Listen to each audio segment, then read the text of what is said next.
The purpose of the public education system, and this is why there's rows of desks and factory bells and this insistence on timing, was to produce disciplined, obedient workers, certainly not to produce people who were autonomous. The programming for failure in schools, if you actually knew how much you have been programmed to fail because you went to the traditional school, or how much you are paying so much to program your children to fail, I just wonder why, as a nation, as a world, only less than 1% of the population of the world truly understands the danger of sending children to school. Some of the greatest minds today in the world, they don't send their children to school. To the traditional school, you sweat and work hard to send your children to. Because everything that happens in a school is a system that had its foundation in selfishness. Those who instituted the school system we have today, they instituted it so they can create a set of laborers and administrators. Because they had businesses they set up. One of such people, the billionaire John D. Rockefeller. And in the words of Rockefeller, I don't want a nation of thinkers, I want a nation of workers. They had so much money, they had to start up corporations in the era of the industrial age. And because they set up big corporations, steel corporation, railway corporation, and so on and so forth, big farms, they will need people who they can program to carry out set of orders. Frederick T. Gates, director of the Rockefeller Foundation, said this: "In our dream, we have limitless resources, and the people yield themselves with perfect docility to our molding hand. The present educational conventions fade from our minds, and unhampered by tradition, we work our own goodwill upon a grateful and responsive rural folk. We shall not try to make these people or any of their children into philosophers or men of learning or of science. We are not to raise up among them authors, orators, poets, or men of letters.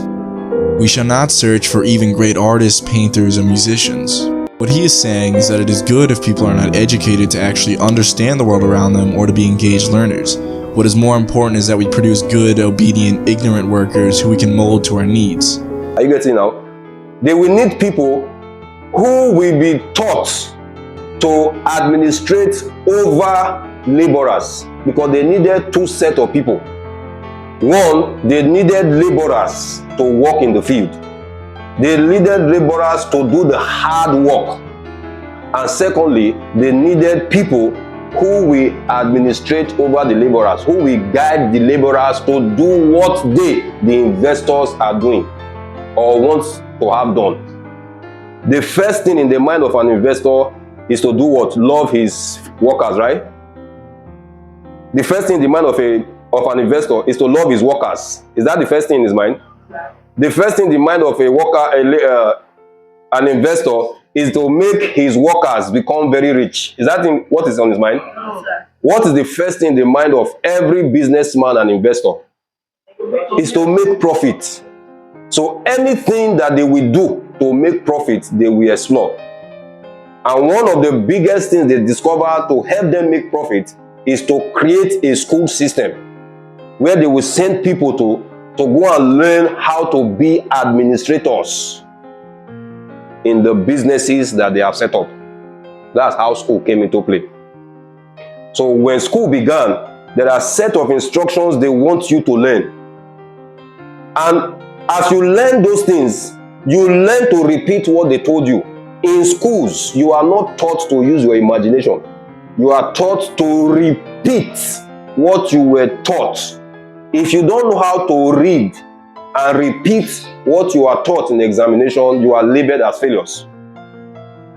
That's why you will see students will go to school, they will teach them all set of outdated things. Now, to make you understand the reality of what I'm telling you now, how come the curriculum that your child is using in secondary school, go and check it, is the exact same curriculum you used in the 1980s when you went to school? Have you ever asked yourself why? The same program the same curriculum, the same scheme. It never changes. And yet, the world you live in is changing every single day. In fact, it's changing so fast that if the principles, the technology, the techniques, and the system you learned in 2024, if it's the same thing you are banking on in 2025, you already lost the war before it began. You already failed before you got there. Before you step into the next year, all the set of things you have learned this year are already obsolete. And yet, school fees increases every day.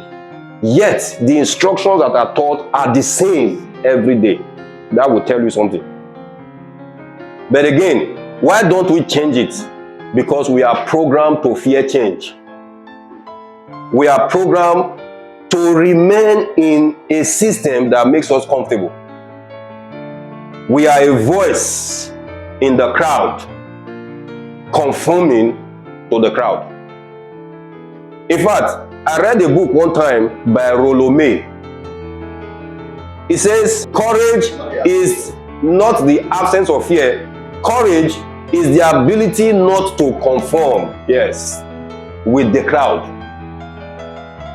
Because the biggest fear of humanity is to be seen as different from the crowd. You are afraid to be labeled the traitor. Because when you say something different from what everybody else is saying, you are labeled as what? The traitor. So are you telling us that you are smarter than all of us? Is that not the same thing Jacob, the wife, the brothers were telling Joseph? Are you telling me that me, prophet Jacob, you know Jacob was a prophet? Did you know Jacob was a prophet? Are you telling me, the custodian of the Abrahamic blessing, and your mother, and your 11 senior brothers, one day we bow down to you? I didn't know there was something you were smoking behind the house.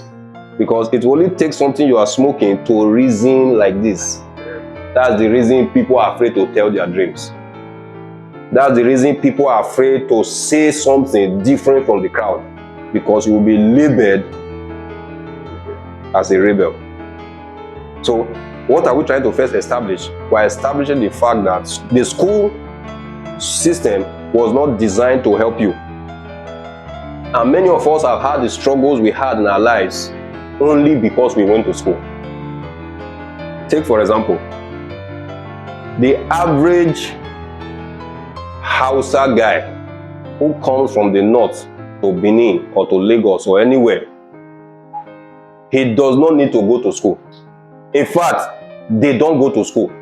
The only school they go to, I had lived in Maiduguri and Kaduna, they attend, very important, they attend their Islamia. It's the school where they teach them the Quran, teach them discipline, teach them character, and teach them, tenacity in the law that they practice. So he comes to Benin or anywhere else he goes to.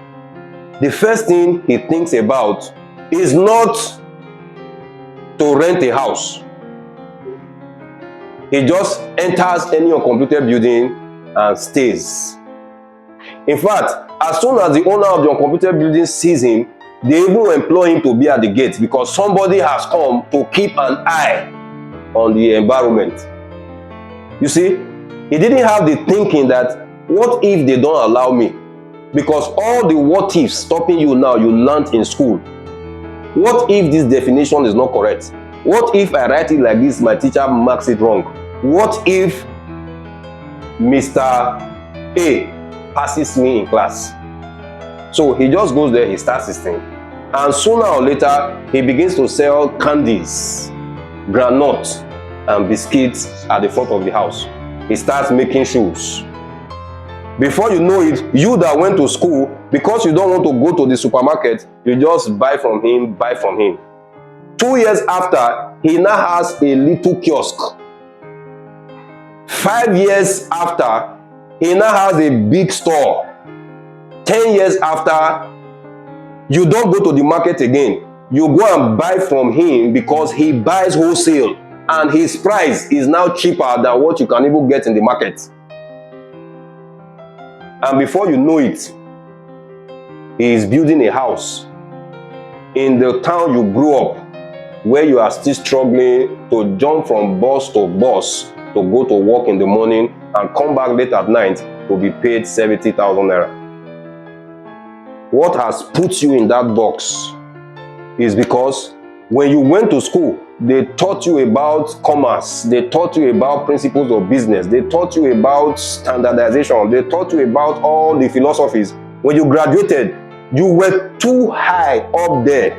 What you know cannot make you start from the scratch. You were looking for a store or a shop. You were looking for a decent office because they trained you in administration. When you went to look for the office, they said one office is 2 million. Now you are taking the next 8-10 years to put 2 million together to rent an office space. Before you do all of that, you have wasted all your life. And the one who didn't go to school, who didn't have enough sense to understand standardization, didn't have enough sense to understand business, commerce, and trade, just started and is where he is today. I would have thought that school will teach you how to use your brain and your imagination to create offer that will be pleasing to the marketplace for them to pay you. Rather, they will teach you how to create aesthetic things, how to create beautiful things. You went to school, you studied hotel management or catering services, and you know how to make good cakes, good pastries, but you don't know how to sell them. Only you will still eat the cake and the pastries you made. Is it just to create it that you want to learn, or to be able to create a life for yourself so that after school you are able to fend for yourself, you are able to fend for a family, and you are able to contribute to society? So school does not train you to be able to be useful in society. School trains you to be subservient to a system so that you will always remain poor.